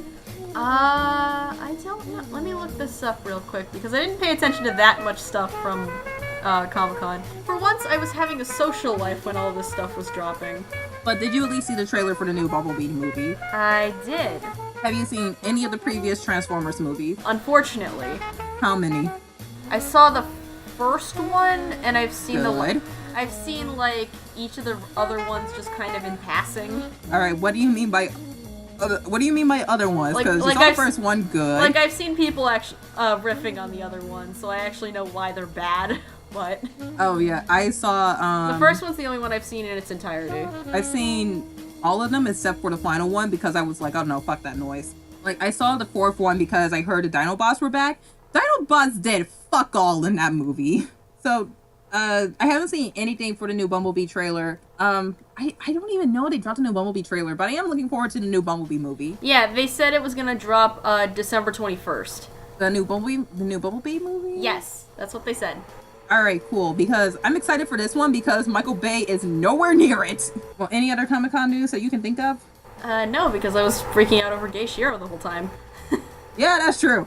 Comic-Con, this year's Comic-Con has been kind of... Voltron wins Comic-Con. Yeah, I heard that there was some new Cartoon Network stuff that, oh, right, Steven's Universe is getting a movie. Oh, boy. By the way, before we talk about Steven's Universe getting a movie, because I didn't watch the teaser or anything, but you want to hear some major fucking bullshit? Oh, boy, what? Teen Titans Go to Movie? 100% fresh on Rotten Tomatoes. What? I know, right? Bullshit. I know, right? Teen Titans Go, the movie, the shitty fucking Teen Titans reboot, 100% fresh on Rotten Tomatoes. That is a glitch. That is bots. That is bullshit. What fucking timeline are we currently living in? We're not in a timeline. We're off in the ether because none of this shit is possible. First Teen Titans Go gets 100% fresh. Then we find a fucking sarcophagus that we're planning on opening. Then a fucking Mexican earthquake revealed a temple. Then there was an artifact of a mask found under the Temple of the Sun. So basically, we're fucked because Dio and the Pillar Men are coming after us. So where the fuck is my fucking stand already? Literally every character that has the ability to fuck with space and time is fucking with the world all at once. So, is that all for Comic-Con news? Did we have like zero Comic-Con news? Comic-Con was slow. There were a couple trailers released, and Shiro is the best gay baby boy. I said the breast. Oh god. I'm thinking of the titties again. Well, Shiro titties. I mean, you kind of can't. I legitimately think he would wear a bigger cup size than I do. Oh god. It's been a really slow Comic-Con this year. If only Marvel has something good to show off this year, that would be great, thank you. Mm-hmm. Anyway, I'm just like sitting here waiting for Pan Pizza to put out his Comic-Con video. Anyway, you ready to get to some salt? And some salt? And some more salt? Oh my god, I am thirsty for salt. Because I have like 4 more stories here, and I'm hopefully we can get through them quickly. Rapid fire salt. James Gunn has been fired from Guardians of the Galaxy 3, and you could assume any Marvel property moving forward after old tweets of his were uncovered and publicized where he makes some crude jokes. Well, the first one is that James Gunn has been fired from Guardians of the Galaxy 3 over the weekend. Ugh. I know. And the reason for this is because several years ago, he tweeted out rape and pedophile jokes, which some of them weren't even funny. Some of them weren't even jokes, but they were still jokes. And to quote an internet meme that I have been quoting for years and years and years, it's a joke, not a dick, so don't take it so hard. So after these jokes have surfaced, Disney has severed ties with him. He has been fired from Guardians of the Galaxy 3, and there has been nothing but backlash from fans. James has addressed this. He has apologized because he said, he was a different person then. He's a different person now. His brother came out and defended his brother, saying pretty much the exact same thing that James said in his apology. And Guardians of the Galaxy fans, like I said, are super pissed. I'm including me, because as soon as I found this out, I was just royally pissed off, because this is just some major fucking bullshit. And let's just keep in mind about this. These fucking tweets were dug up by some random asshole on the internet who just wanted to use them to weaponize them against him. And Disney saw them and they said, no, fuck you, goodbye. Here's the thing. Like, it's one thing if someone committed a crime in the past or said something recently. This is digging up old shit that isn't relevant at all. Like, 9 fucking years. Like, really? Really? That was in the past. Like, this isn't the first time something like this has happened. This has been happening more and more recently. And you know what always happens? Nobody stands their ground. Nobody says, hey, that was then, this is now, don't you fucking dare use my past as a weapon against me because I changed from then. And I hate the fact that nobody is standing their ground. I really do. But more importantly, I hate the fact that this is clearly an attack on freedom of speech. To kind of segues me to what I want to share for this podcast. This is going to be like the top fucking link that you're going to see down there. But shortly after this happened, a petition ran around to get James Gunn rehired for Guardians 3, which I quickly signed. And I know that petitions don't work, but I signed this petition not only as a lifelong fan of Marvel Comics and studios, but as a defense of freedom of speech, because I will protect freedom of speech with my life. If you all would consider signing the petition, please do that, because it has quickly reached its goal. And it is coming up on getting 200,000 signatures. And I did the math, and 200,000 times $11 for a movie ticket, that is $2,200,000 that Disney is losing, and more, from Marvel fans who don't give a fuck about these old tweets. We just want a good product. And by firing the guy who made one of your biggest franchises, one of the biggest trilogies, and one of your biggest franchises, one of your biggest moneymaker, you have just actively, bankrupt yourself on this movie. Because real Marvel fans, we don't care about this, and we're going to boycott this movie because you fucked up by doing something incredibly stupid by firing one of your biggest directors who made one of your biggest trilogies. Because I know if James doesn't get hired, I'm boycotting this movie. And tons of other Marvel fans are gonna boycott this movie. Come on, Disney, we know you don't run on morals, but you do run on money. So come on, make your money back, Disney. What the fuck, Disney? Rehire James Gunn, Disney. Get your money, Disney. Rehire James Gunn. There you go. Mm-hmm. That's all you need to do, and then you'll just be swimming in money. He finished the script, Emma. He posted a picture of the finished script. And a fan asked if there was going to be more after this, and he said, no, this is it. I'm concluding a trilogy. This is going to be the final movie. And the movie hadn't started shooting yet. So he was fired when the script was done, but the movie hadn't started shooting. Like, keep this in mind. He wrote and directed the first 2 movies, and he better come back to direct the final one, because back in 2014, I saw this movie on opening weekend with my mom and one of my closest friends who's like a brother to me. And this was after critics were saying, oh, it's all right. It's not as good as the other Marvel movies. But you know what happened that weekend? My theater was so full of laughter and cheers and just sniffles and crying at the end of the movie.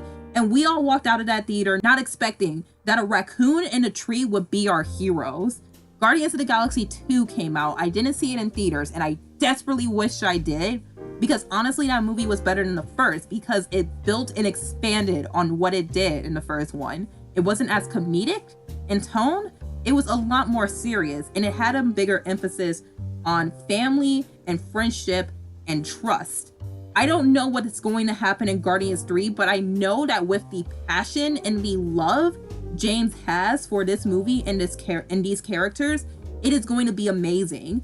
And if you put that in the hands of another director, you are not only ruining yourself, but you are ruining this movie that we have been looking forward to for so long. And I want to see this movie. I want to see this movie so badly, but I'm not going to see it if you're putting another person in charge, because James Gunn made these movies. This is my second favorite Marvel trilogy, and it could be my first if James was on this project. Here's the thing, I saw the first movie 3 times in theaters. I adore the shit out of this movie. And I saw the second one in theaters, and I'll agree on you, that was really good.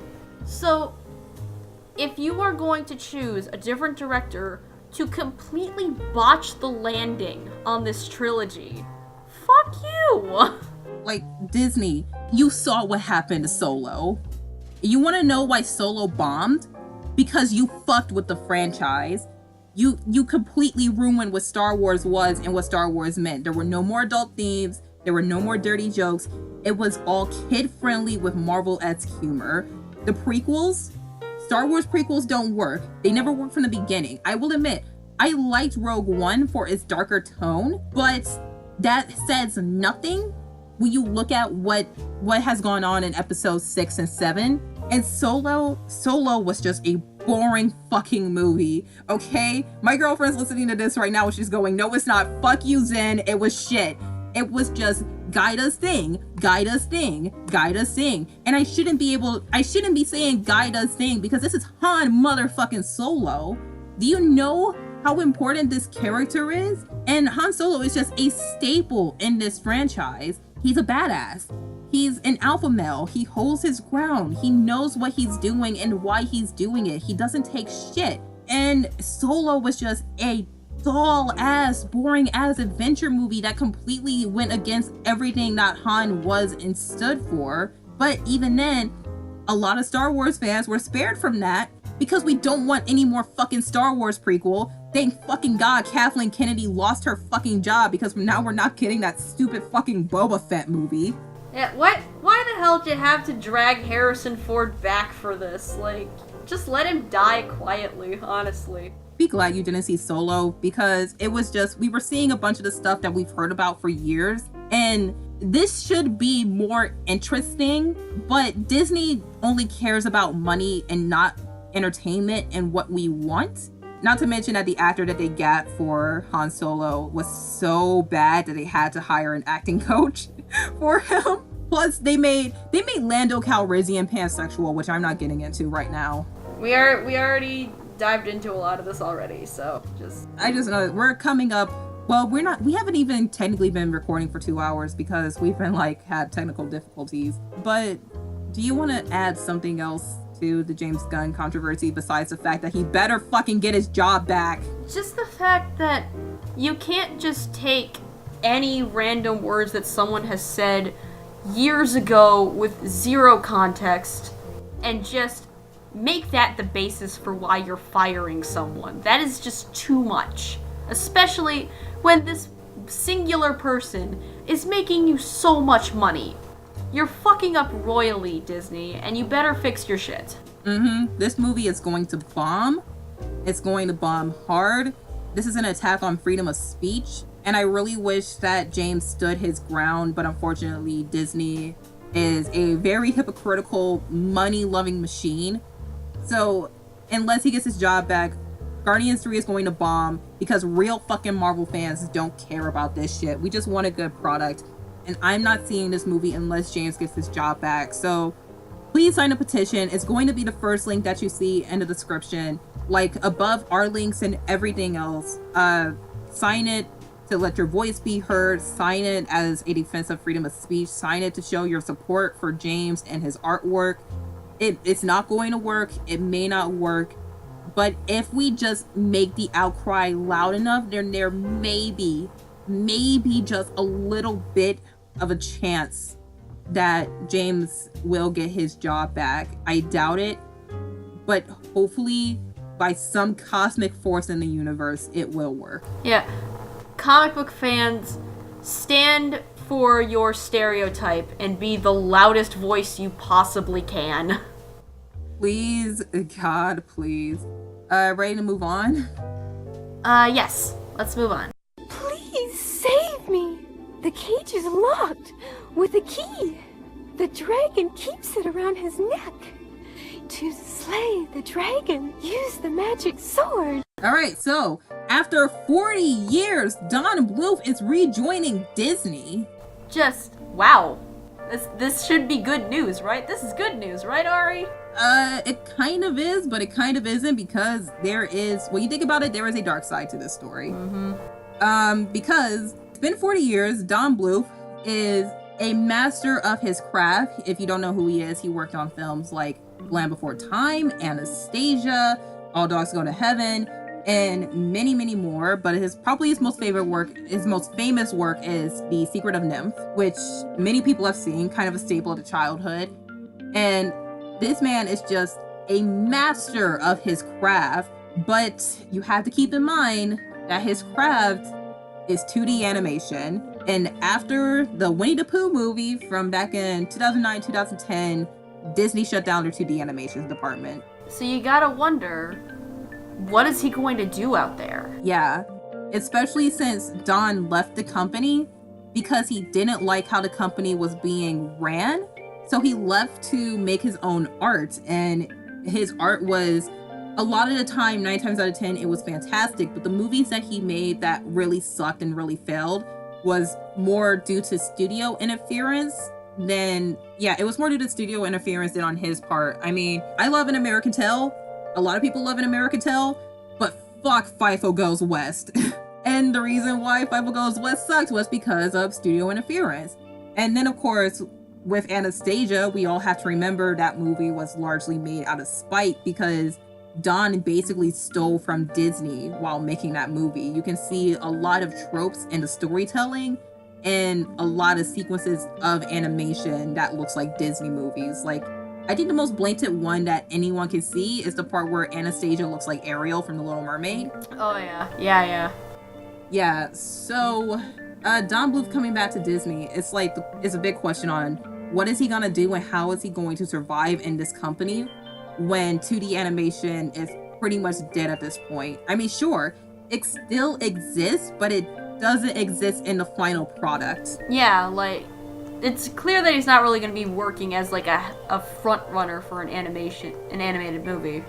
And at most, when it comes to Disney, the only place that 2D animation lives anymore is in TV, but everybody knows Don Bluth is too good for TV. I mean, sure, the DuckTales reboot looks amazing, but still. You cannot just throw Don goddamn Bluth to TV. That's a complete disservice to him. So the big question is, what exactly is he going to do? Do you think he's going to be maybe as a concept artist? Do you think he's going to be a storyboarder? Do you think he's going to be a writer, a producer? Because I think that, with how skilled he is, he deserves to have a major role besides just being an animator. I agree with you, but that's the problem. Like, there really isn't a way to get him a major role anymore because his craft is traditional animation, like you've been saying, and that's just not a thing anymore. At least not something on the scale where they would need Don Bluth. So if he's working back at Disney, I would assume it would be for concept art or storyboards. Or a producer. Yeah, just something that would involve pencil and paper because that's how he works best. Yeah, but when it comes to this conversation, I can't help but think about a certain Disney movie that came out after the 2D department shut down, and that movie is Tangled, because to quote the Nostalgia Critic, Tangled is a 2D movie disguised as a 3D one. You know what? Yes, you're absolutely right. Holy shit. You cannot lie to yourself. There's so many moments of animation and sequences that looks like it was done by pencil and paper rather than computer. And I'm pretty sure that when Don comes back and he works on a movie and he's either a producer, an executive producer, or a director, we'll be able to clearly tell that it is a Don Bluth movie because his style of animation, his style of art is just going to shine through that much more, like how it did in Tangled. So I wish him the best of luck working in this new environment, and I can't wait to see what he does. I can't wait for more news on this. But of course, there's a mounted assault that has to go along with this story. Oh boy. Because apparently, CalArt students mock Don Bluth, and they call him a bad animator. You goddamn entitled kids. I went back and I got some old tweets from a YouTuber that I really like called Appabin, which is where I heard this story. This story, this isn't really a story. It's just something that happened on Twitter. But this came out long before Don came back to Disney. His tweet says, so apparently people who attended CalArts apparently considered Don Bluth a joke. Yes, the guy behind Dragon's Lair, Secret of Nymph, Land Before Time, and American Tail, and many other classics is a joke. And the reason how he found out about this is because, so an animator on Twitter who also attended CalArts, his name is Toniko Pandoja. He made that animated dancing golden retriever loop that went viral. Do you remember that? I think I do. I don't really know. It was like a little kind of chibi looking dancing golden retriever. It's his Twitter icon. Maybe if you search his name, maybe you'll remember it. But the reason why people found this out was because he tweeted, what's funny is that when I still attended CalArts, Don Bluth was considered a joke for cheesy, outdated, overflowing animation. When his name was mentioned among other classmates or teachers, it starts with a roll of eyes, a sigh, then a rant. Okay. Oh boy. Fucking oh why? Boy. Why? Oh boy. So, a lot of people already thought that CalArts needed to be shut the fuck down. And I was not on that side of the argument, but after hearing that months ago, CalArts is fucking stupid. Yep.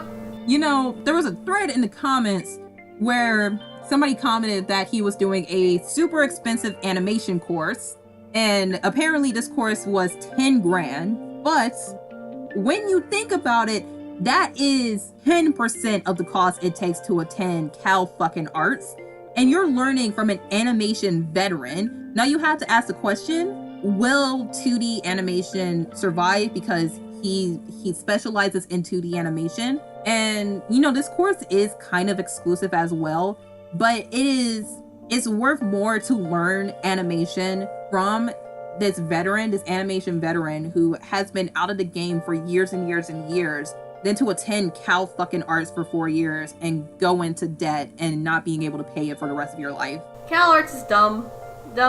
If you're planning on being an animator, just don't go to CalArts. Just don't.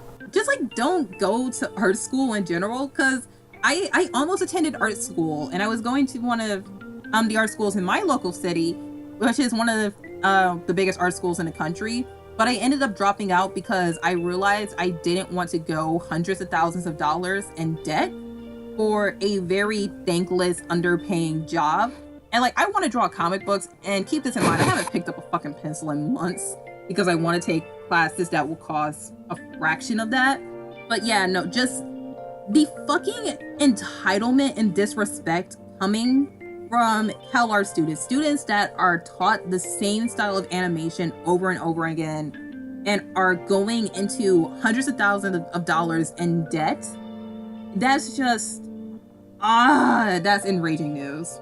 Oh my god, it's just so bad. Outdated, overflowing animation. What the fuck are you talking about? His animation holds up extremely well. Like, clearly they have not properly watched his movies, because his movies are fucking amazing, not only on a technical standpoint, but also a creative and writing and directorial standpoint. Yeah, they hold up beautifully.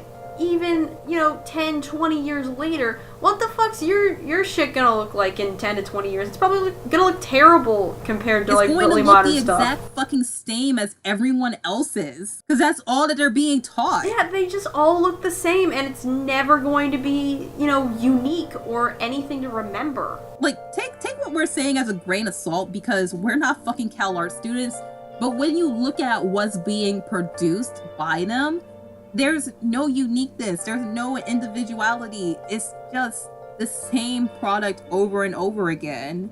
I don't think they're being taught to become individuals. I think they're taught to conform and then get a job so you can pay your really shitty fucking debt. Yeah, I wouldn't be surprised, really.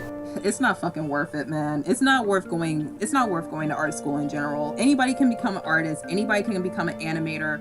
And you can do it for way less of what is, you know, the total price to do that. That's why I didn't go to school, because I didn't want to be trapped in that debt. Oh God, I can't fucking believe CalArt students anymore. I defended them for a while because I said, you know, maybe, just maybe, we're being just a little bit irrational because we haven't gone to CalArts. But oh my God, the amount of fucking disrespect. Shameful. Absolutely shameful. Tyler Perry put me in this movie! This wasn't the venue YouTuber Yusuf Arakat, known as Fousey, had in mind. He organized and promoted through social media what he called the Hate Dies, Love Arrives concert at the Greek Theater. But when someone called in a bomb threat, 1,500 concert goers had to evacuate. All right, so the final story I want to cover is Flouseytube's Fell Con featuring Drake. Can we just, like, notice that this took place a few weeks after TanaCon? Can YouTubers stop making cons, please? You're not that special. Those who do not learn from history are doomed to repeat it. You assholes clearly did not look into DashCon. That's the thing. If you're gonna have a con, just have a ball pit. Do it. Oh my fucking God. Okay, well, to kind of quickly go into the details of the story. If you don't know who Flouseytube is, he's a multi-millionaire YouTube prankster who kind of started the trend of pranks on YouTube, and all of his pranks, like every single one of them, were fake. And he came out with that and he said that like 90% of the pranks on YouTube are fake. So after a while, Flouseytube, his ego just inflated. It became massive. He possibly intentionally copyrighted Philip DeFranco's video where he talked about some of his controversy that he did in the past. And Flouseytube, he checked himself into rehab for bipolar disorder and depression. And when he came out, he was kind of sort of like a changed man. When you look at his actions and what he's doing, he's clearly not. He's talking about, you know, oh, fuck haters, hate dies, love wins, God loves you, and peace, and all this other stuff. But you can clearly tell that this guy is just having a fucking meltdown. Yeah. So Flouseytube, he put on this free live concert and he tried to get Drake to come, and he planned this thing in 7 days, and he was constantly tagging Drake on Twitter, asking him to come to this concert that he was putting on, along with a bunch of other YouTubers and some unknown SoundCloud rapper. I don't know. And he did all of this, and the concert didn't even start, I believe, because somebody called in a bomb threat and the concert failed. Yeah, it didn't even start because he didn't have anybody there anyway. Yeah, I was watching this PewDiePie video, and he had Keemstar, he had Alex Wasabi, he had some other people there. Everybody looked so fucking disinterested, and nobody wanted to talk. It was like, I'm gonna say a few words and pass the mic, and this fucking thing was doomed from the start, man. I am very curious what the motivation was behind this, because I don't think this was ever meant to. I never thought this was actually gonna go well. I don't think that was planned. Like, either before or after this happened, he dropped a diss track on Rice Gum featuring DJ Khaled. Mm-hmm. So apparently this was all a big promotion for his new single. Wow. At least that's what it looks like. I don't know what was going through the man's head, but clearly he needs help. Like, it doesn't look like this was ever meant to actually happen. But why go so far? Like, this guy is clearly mentally unstable. I mean, he was checked in for a bipolar disorder, but you have to remember that he's a multi-millionaire with just a huge ass ego. And clearly that ego isn't going away, because after the con happened, he went on a podcast, and Shane Dawson was there. Sam fucking Pepper, of all people, showed up. And Fousey was just being extremely unprofessional.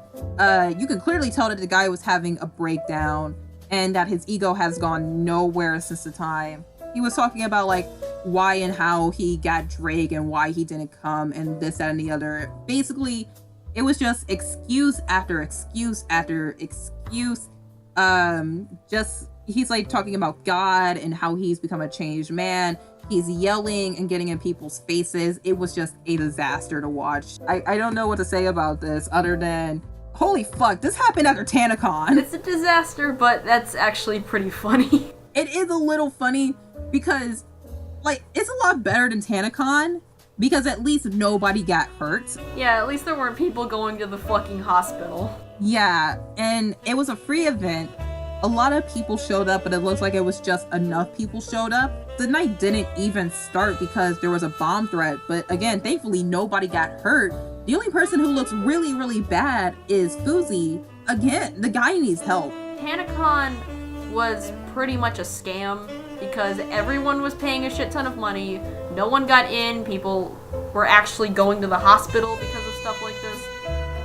There were a bunch of people that probably got skin cancer from having to wait out in the sun so long. They got sunburns and everything. Yeah, it was a mess. I would suggest looking into Elvis the Alien's video on that. That was actually really well done. Shane Dawson also did like a massive 2-hour-long 3-part documentary about it. Exactly, but if you don't want to hear about it for 2 hours, I would suggest Elvis the Alien. But yeah, TanaCon was a scam. People got hurt. People didn't get money, and Tana played it off as if it wasn't gone perfectly to plan, but it was functional, and it was not.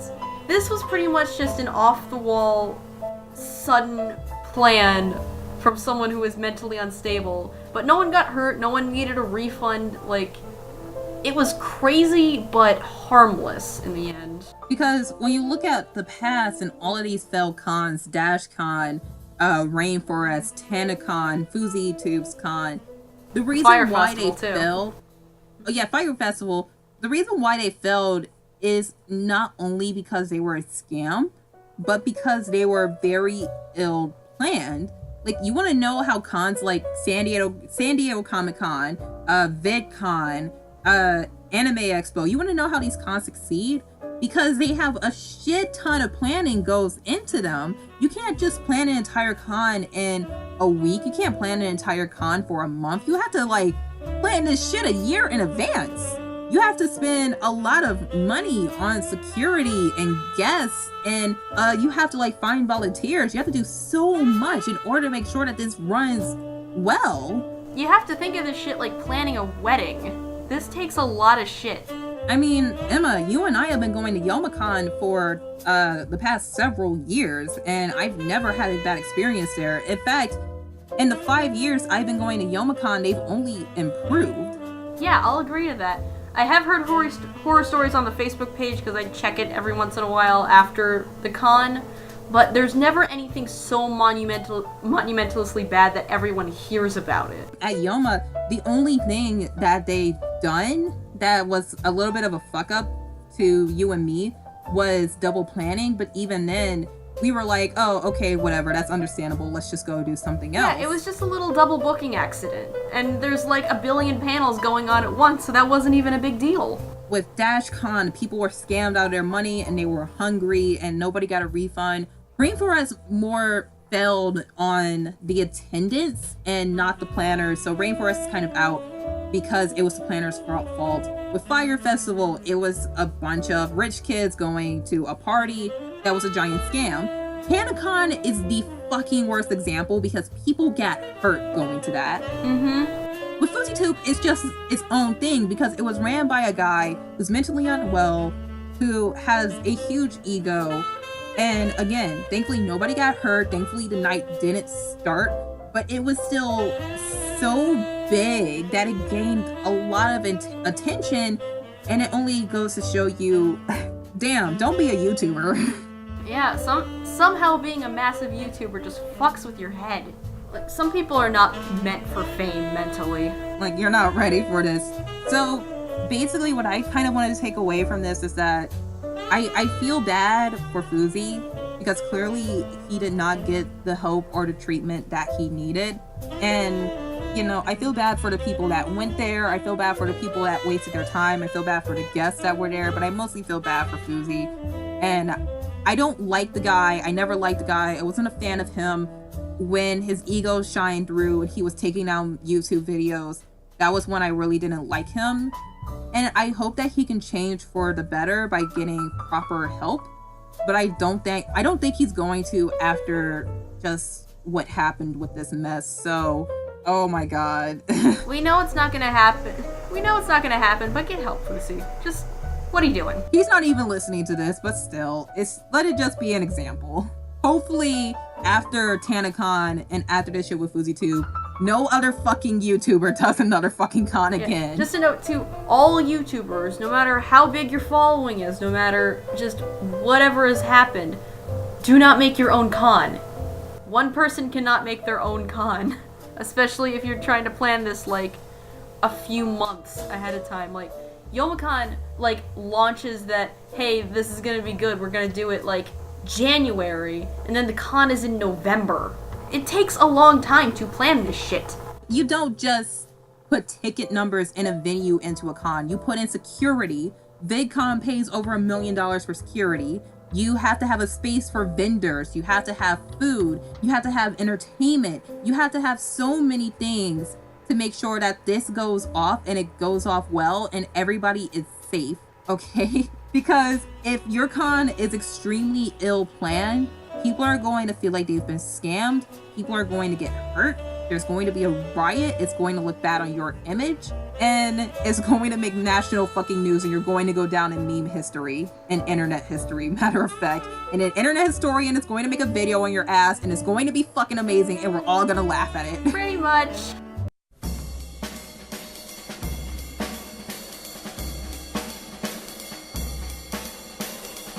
Alright, well, you ready to whore yourself out? Yeah, I got my various Tumblrs in the description. I have my Voltron AU and my normal one where I just post memes.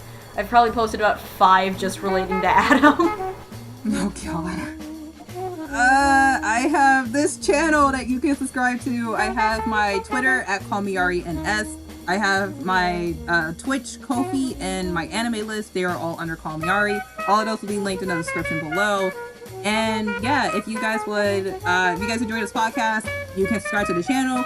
We're trying to do this podcast bi-weekly on Sundays, so every other Sunday. Yeah, but anyway, thank you guys for watching. Hopefully you enjoyed the new format. Hopefully we'll figure out how often we're gonna do it. Besides that, thank you guys for listening. Hope you enjoyed. My name is Ari. This has been Emma. Bye guys. Have a good one. Bye. Bye.